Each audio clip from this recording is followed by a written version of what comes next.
মিশরের কথা এলেই যে নামটি মাথায় চলে আসে তা হল নীল নদ, নীল নদের কান্না, নীল নদের অভিশাপ, আরও কত কি। বিশ্বের দীর্ঘতম নদী নীল ইংরেজিতে পরিচিত দ্য নাইল নামে, যদিও কোনো কোনো সূত্র মতে দীর্ঘতম নদী আসলে আমাজন নদী। 11টি দেশ দিয়ে বয়ে চলা নীল নদ সেই প্রাচীনকাল থেকেই মিশরের জন্য ছিল আশীর্বাদ। নীল নদের পানির কল্যাণে ফুলে ফেঁপে উঠত মিশরের ফসলরাশি। মিশরের প্রায় বেশিরভাগ ঐতিহাসিক ও প্রত্নতাত্ত্বিক নিদর্শন আসলে খুঁজে পাওয়া যায় এ নদের তীরেই। নীল নদ শেষমেশ গিয়ে পড়েছে ভূমধ্যসাগরে। খুবই প্রাচীনকালে এ নদীকে স্থানীয় মিশরীয় ভাষায় ডাকা হতো হাপি বা ইতেরু, যার মানে আসলে কেবলই নদী, আর হিব্রুতে ডাকা হতো হাসিহোর, মজার ব্যাপার। ধারণা করা হয় এই নীল নামটি এসেছে নীল রং থেকেই। প্রাচীন সংস্কৃতের নীল থেকে আরবিতে চলে আসে নীলাহ। 1922 সালে ফারাও তুতেনখামুনের মমিতেও খুঁজে পাওয়া যায় সেই নীল রং, যা কিনা নীল নদের পবিত্র নীল লিলি ফুল নামে পরিচিত। নীল নদ নিয়ে এত কথা কেন হল? কারণ ইহুদিদের ইতিহাস বলতে গেলে অবধারিতভাবেই চলে আসবে এক্সোডাসের কথা, অর্থাৎ ফারাওয়ের হাত থেকে হিব্রু দাসদের পলায়নের ঘটনা। আর সেই ঘটনায় রয়েছে বিখ্যাত সাগরভাগের কথা। মিশর বলতেই যেহেতু নীল নদ মাথায় চলে আসে, তাই অনেকেরই এমনটা মাথায় গেঁথে থাকে যে হিব্রুদের যেতে দিতে ভাগ হয়েছিল নীল নদ। কিন্তু আসলে তা নয় মোটেও, বরং ভাগ হয়েছিল লোহিত সাগর বা রেড সি। তবে এ ব্যাপারে রয়েছে মতবিভেদ। কুরআনে কেবল সাগর বলা হলেও তাওরাতে বলা আছে সাগরের সে জায়গাটির নাম ইয়ামসুফ, যার অর্থ ইংরেজিতে সি অফ রিডস বা বাংলায় নলখাগড়ার সাগর। তবে প্রচলিতভাবে একে লোহিত সাগর অনুবাদ করা হয়, এবং এ ভুল অনুবাদটি 3য় শতকে গ্রিক অনুবাদ করতে গিয়ে হয়ে যায়, এবং সেই অনুবাদ চলে আসে লাতিনেও, আর সেই থেকে প্রচলিত হয়ে যায় লোহিত সাগর। অথচ লোহিত সাগর বেশ বড় একটি এলাকা, যেখানে সি অফ রিডস একটি নির্দিষ্ট জলজ এলাকা। ধারণা করা হয় ইয়ামসুফ জায়গাটি লোহিত সাগরের কাছের এক বিশাল হ্রদের মতো ছিল, যা সাগরের সবচেয়ে সরু অংশ। এটি পার হলেই ওপারে চলে যাওয়া যায়, কিন্তু সুয়েজ খালের কারণে সেই জায়গা এখন শুকিয়ে গেছে। মিশরের সিনাই উপদ্বীপের সুয়েজ উপত্যকাতেই ছিল এর অবস্থান। আবার এটি অপর সরু সাগরীয় এলাকা গালফ অফ আকাবা, গলফ অফ আকাবা বা আকাবা উপসাগরও হতে পারে।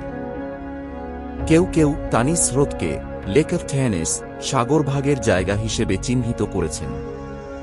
মোট কথা, লোহিত সাগরের ঠিক কোন জায়গা দিয়ে হিব্রুরা পার হয়েছিল সেটা নিয়ে ধর্মীয় ইতিহাসবিদের মাঝে রয়েছে ব্যাপক মতভেদ। এবার তবে আগের পর্বের ধারাবাহিকতা রক্ষা করে ঘটনায় প্রবেশ করা যাক। জায়গামতো লোহিত সাগর পার হবার কথাও আসবে। ফারাও নিজে চলে যাবার কথা বলাতে হয়তো বনি ইসরাইল ভাবতে পারেনি যে তার মন পরিবর্তন হতে পারে। কিন্তু সে রাত্রে আদেশ এলো আল্লাহর কাছে থেকে। সেদিন রাত্রে মুসা আলাইহিস সালাম তার লোকদের বললেন, এই দিনটি স্মরণে রেখো, যেদিনে তোমরা মিশর থেকে অর্থাৎ গোলামীর গৃহ থেকে বের হলে, কারণ মাবুদ তাঁর পরাক্রমশালিতা দিয়ে সেখান থেকে তোমাদেরকে বের করে আনলেন। তাওরাত, হিজরত 13:3। পাঠকদের মনে থাকবার কথা, এ সিরিজের আগের একটি পর্বে ইউসুফ আলাইহিস সালাম এর মৃত্যুর ঘটনা বর্ণনা করবার সময় ইউসুফ আলাইহিস সালাম এর অন্তিম ইচ্ছা উল্লেখ করা হয়েছিল, আর তা হল বনি ইসরাইল যখন মিশর ত্যাগ করবে তখন যেন সাথে করে তার মৃতদেহ নিয়ে যায় পবিত্র ভূমির উদ্দেশ্যে। হিব্রুরা মিশরে 430 বছর বাস করেছিল, আর এত বছরে ইউসুফ আলাইহিস সালামের সমাধার কোথায় তা মানুষ ভুলেই যায়। তাফসিরে ইবনে কাসিরে এ বিষয়ে একটি ঘটনার উল্লেখ আছে। সেটি এমন: সাহাবী আবু মুসা রাদিয়াল্লাহু আনহু থেকে বর্ণিত, রাসূল সাল্লাল্লাহু আলাইহি ওয়াসাল্লাম একজন বেদুইনের বাড়িতে অতিথি হয়েছিলেন একদিন। সেই বেদুইন তার খুবই খাতির যত্ন করেন। ফেরার সময় রাসূল সাল্লাল্লাহু আলাইহি ওয়াসাল্লাম তাকে বললেন, মদিনায় গেলে তুমি আমার সাথে সাক্ষাৎ করবে। কিছুদিন পর ওই বেদুইন মদিনায় এলেন আর রাসূল সাল্লাল্লাহু আলাইহি ওয়াসাল্লামের সাথে সাক্ষাৎ করলেন। তখন রাসূল সাল্লাল্লাহু আলাইহি ওয়াসাল্লাম বললেন, কিছু চাও? বেদুইন বললেন, আমাকে হাওদা সহ একটি উট আর দুধেল একটি ছাগি দিন আমাকে। তখন রাসূল সাল্লাল্লাহু আলাইহি ওয়াসাল্লাম বললেন, বড়ই আফসোস, তুমি বনি ইসরাইলের সেই বুড়ির মতো চাওনি কিছু। সাহাবীরা বুঝতে পারলেন না ঘটনা কি। তারা জিজ্ঞেস করলেন, হে আল্লাহর রাসূল সাল্লাল্লাহু আলাইহি ওয়াসাল্লাম, বনি ইসরায়েলের বুড়ির ঘটনা আবার কি? উত্তরে রাসূল সাল্লাল্লাহু আলাইহি ওয়াসাল্লাম বললেন, যখন মূসা আলাইহিস সালাম বনি ইসরায়েলকে নিয়ে সে রাতে বেরিয়ে গিয়েছিলেন, তখন পথ চলতে চলতে বারবার পথ ভুল করছিলেন। বহু চেষ্টা করেও ঠিক পথ বের করতে পারলেন না। তিনি তখন লোকদের একত্রিত করে জিজ্ঞেস করলেন, ব্যাপার কি?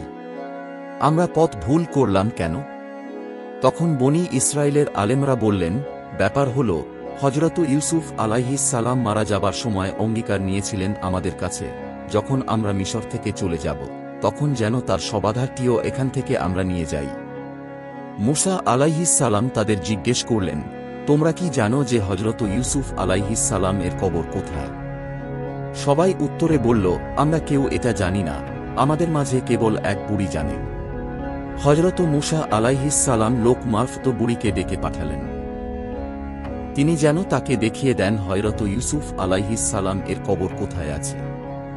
বুড়ি বললেন, হ্যাঁ, আমি দেখিয়ে দিতে পারি, তবে প্রথমে আমার প্রাপ্য আমাকে দিতে হবে। হযরত মূসা আলাইহিস সালাম তাকে বললেন, তুমি কি চাও? বুড়ি উত্তরে বললেন, আমি বেহেশতে আপনার সাথে থাকতে চাই।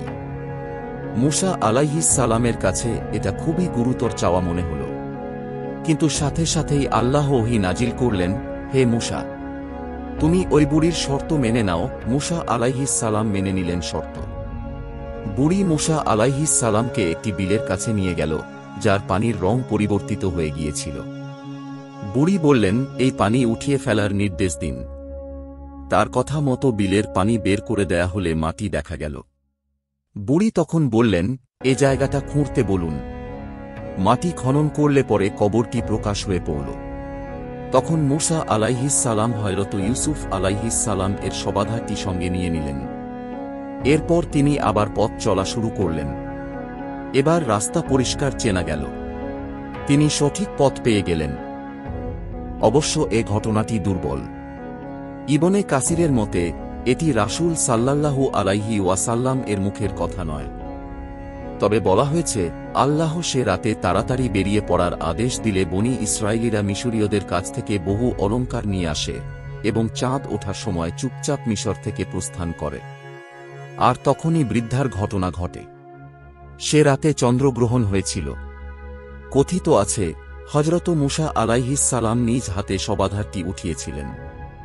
ফিরাউন ফারাও ও তার লোকেরা পরদিন যখন দেখলেন চৌকিদার, পাহারাদার, গোলাম কেউই নেই, তখন ক্রোধে পাগল হয়ে গেলেন। কারণ এসব পদে হিব্রুরাই সাধারণত নিয়োজিত থাকত। তারা জানতে পারলেন রাতের বেলা মিশর ত্যাগ করেছে বনি ইসরায়েল। ফারাও তখনই সেনা জমায়েত করতে লাগলেন। সবাই জড়ো হলে পরে ফারাও বললেন, নিশ্চয়ই এরা বনি ইসরায়েল এর ক্ষুদ্র একটি দল, এবং তারা আমাদের ক্রোধের উদ্রেক করেছে, এবং আমরা সবাই সদা শঙ্কিত। ওদিকে আল্লাহ বনি ইসরায়েলের লোকদেরকে লোহিত সাগরের মরুভূমির পথ দিয়ে গমন করালেন, আর বনি ইসরায়েলিরা রণসাজে সজ্জিত হয়ে মিশর দেশ থেকে যাত্রা করেছিল আগের রাতে। রাতের বেলা তাদের সামনে সামনে একটি বিশাল অগ্নিস্তম্ভ থেকে আলো আসত, আর মেঘাচ্ছন্ন দিনের বেলায় মেঘস্তম্ভ থেকে আলো এসে তাদের পথ দেখাত। তাওরাতে তাই বলা হয়েছে। আল্লাহর আদেশে মূসা আলাইহিস সালাম বনি ইসরায়েলের শিবির স্থাপন করলেন সাগরের কাছে। কথিত আছে, পেছনে 600 রথ আর লক্ষাধিক সেনা নিয়ে হাজির হলেন ফারাও। ফারাও যখন নিকটবর্তী হলেন, তখন বনি ইসরায়েলিরা চেয়ে দেখল যে তাদের পেছনে পেছনে মিশরীয়রা আসছে। তাতে তারা ভীষণ ভয় পেল আর মাবুদের কাছে কান্নাকাটি করতে লাগল। তখন তারা মূসাকে বলল, মিশরে কবর নেই বলে তুমি কি আমাদের নিয়ে আসলে, যেন আমরা মরুভূমিতে মারা যাই? তুমি আমাদের সঙ্গে এ কেমন ব্যবহার করলে? কেন আমাদেরকে মিশর থেকে বের করলে? আমরা কি মিশর দেশে তোমাকে এই কথা বলিনি, আমাদেরকে থাকতে দাও, আমরা মিশরীয়দের গোলামি করি? কেননা মরুভূমিতে মরণের চেয়ে মিশরীয়দের গোলামি করা আমাদের মঙ্গল। তখন মূসা আলাইহিস সালাম লোকদেরকে বললেন, ভয় করো না, সকলে স্থির হয়ে দাঁড়াও। মাবুদ আজ তোমাদের কিভাবে নিস্তার করেন তা দেখ, কেননা আজ যে মিশরীয়দেরকে তোমরা দেখতে পাচ্ছ, এদেরকে আর কখনোই দেখবে না। মাবুদ তোমাদের পক্ষ হয়ে যুদ্ধ করবেন, তোমরা কেবল নীরব থাক। তখন ইসরায়েলীদের আগে আল্লাহর যে ফেরেশতা ছিলেন তিনি সরে গিয়ে তাদের পিছনে গেলেন, এবং মেঘস্তম্ভ তাদের সম্মুখ থেকে সরে গিয়ে তাদের পিছনে চলে গেল। মেঘস্তম্ভটি মিশরের শিবির ও ইসরায়েলের শিবির এই উভয়ের মধ্যে দাঁড়াল। তাতে সেখানে মেঘ ও অন্ধকার থাকল, তবু তা রাতে আলো দান করল। এর ফলে সমস্ত রাতে এক দল অন্য দলের কাছে আসতে পারল না। পরে মাবুদ মূসাকে আলাইহিস সালাম বললেন, তুমি আমার কাছে কেন কান্নাকাটি করছ? বনী ইসরায়েলদেরকে অগ্রসর হতে বল।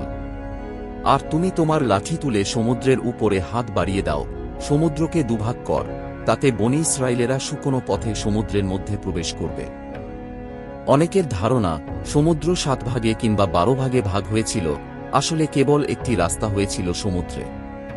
মূসা আলাইহিস সালাম তার লাঠি দিয়ে সমুদ্রের পানিতে আঘাত হানতেই প্রবল পূর্বীয় বাতাসে উঁচু পাহাড়ের মতো করে জলরাশি দুপাশে দাঁড়িয়ে যায়, আর মাঝে একটি শুকনো রাস্তা।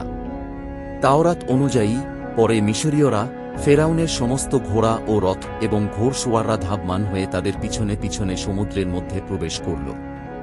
কিন্তু রাতের শেষ প্রহরে মাবুদ আগুন ও মেঘস্তম্ভ থেকে মিশরীয়দের সৈন্যের উপরে দৃষ্টিপাত করলেন ও মিশরীয়দের সৈন্যদেরকে ভয় ধরিয়ে দিলেন।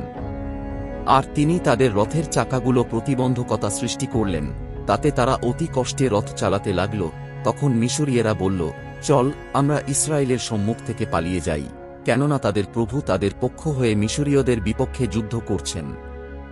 হিব্রুরা সবাই ওপারে চলে যাবার পর আল্লাহ মূসাকে আলাইহিস সালাম বললেন, তুমি সমুদ্রের উপরে হাত বাড়িয়ে দাও, তাতে পানি ফিরে মিশরীয়দের উপরে ও তাদের রথের উপরে ও ঘোড়সওয়ারদের উপরে আসবে।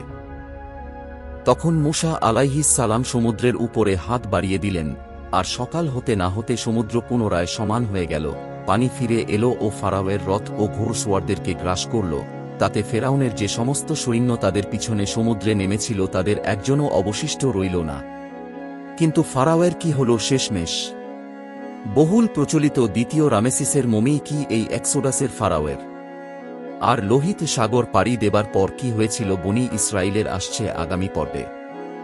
জানতে হলে অজানা অভিযান চ্যানেলটি এখনই সাবস্ক্রাইব করে চ্যানেলের সঙ্গে থাকবেন। ধন্যবাদ।